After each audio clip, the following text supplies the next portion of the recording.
Hi, this is Amy, and today I'm going to teach you about the Goo.gl URL shortener. Got this request from a teacher, and so I'm going to try to hook you up with that tool. It's pretty cool. You're going to like it. So to start out with, you want to be in the Chrome browser, and you want to go into the Chrome Web Store. Now, if you're using a Chromebook, that's going to be in a different place. It's going to be in the bottom left-hand corner of your screen, and I think it's inside your app. So look for some little squares and look inside there to find the Chrome Web Store. So inside the Web Store, we're going to do a search, and we're looking for an extension. So we're going to just type in goo.gl like Google. And we're going to look in the extensions section right here, and there it is at the top. So you can see I've already got it added, so I see a rate it button, but you will see a button like this that says add to Chrome. So go ahead and get that installed into your Chrome browser, and next we'll do some practice with it to get you started with the Goo.gl URL shortener. So the next thing we're going to do is we're going to go to a website where we might like to get our students to a page within that website.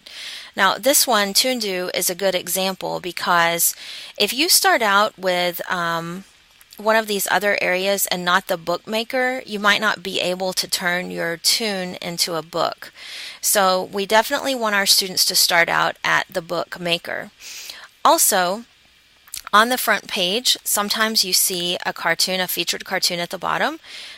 It's not horribly inappropriate today, but sometimes it is. It could be. So maybe if you teach younger elementary school students, you might not want them to even see that front page. So we're going to go right to the Create Book page. And we're going to have our students start off at this page. So I'm going to navigate to the page where I want them to go. In this case, it's a login page. And I'm going to shorten this URL and have my students go there with this shortened URL. So here's my Goo.gl URL shortener. It's a little vise on a cube. That's what that little tiny picture is. I know you probably can't see it, but that's what it is.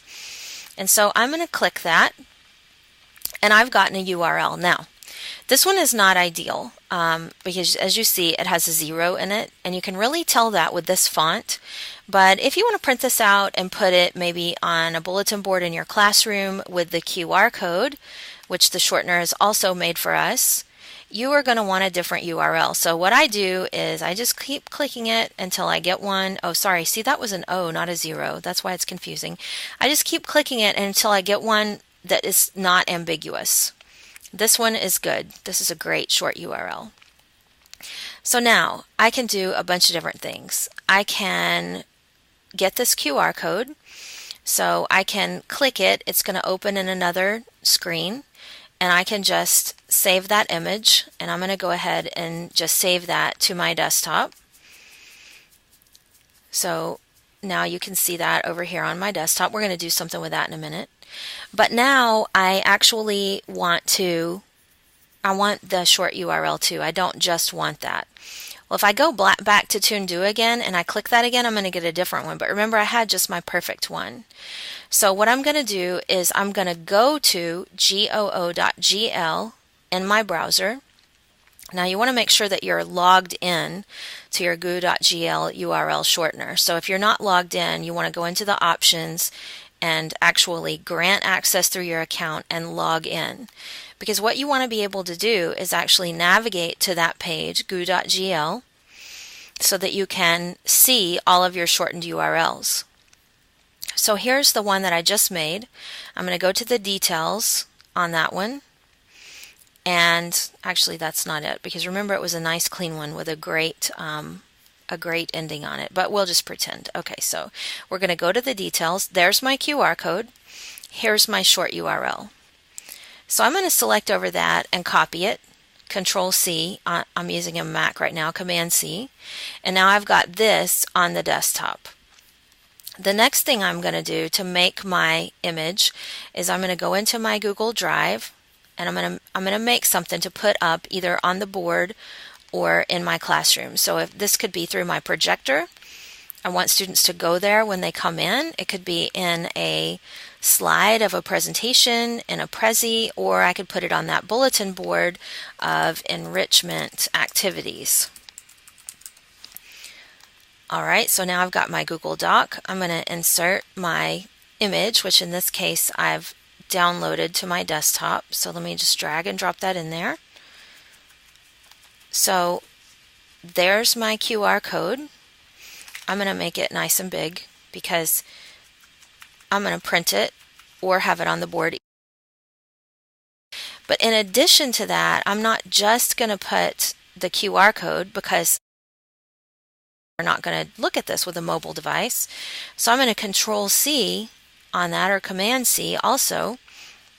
I'm going to put this in the middle, and I'm also going to add my short URL. Now, if I've been working with my students and we've been using Goo.gl a lot, then they know that HTTP does not have to be typed.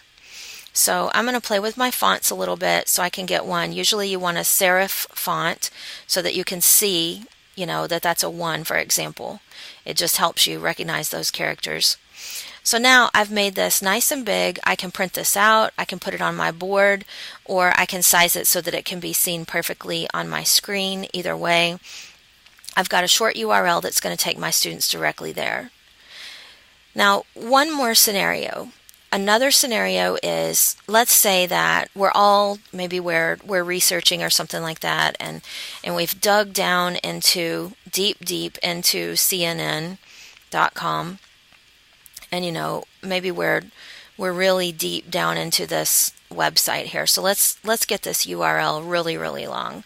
But we're just in class, and people are just working, and somebody finds this amazing site and everybody wants to get there, and we've done 10 clicks into the site. Nobody can report how they got there. Now, this is a great technique too. I click my Goo.gl URL shortener and I just let it sit right there, and I tell my kids, all right guys, this is that site. If you want to go to it, it's goo.gl/lowercase p, capital P, 1, lowercase m, capital L, and we can all have a chance to get to that site. And I just leave it sitting here on my screen so that everybody has a chance to get there.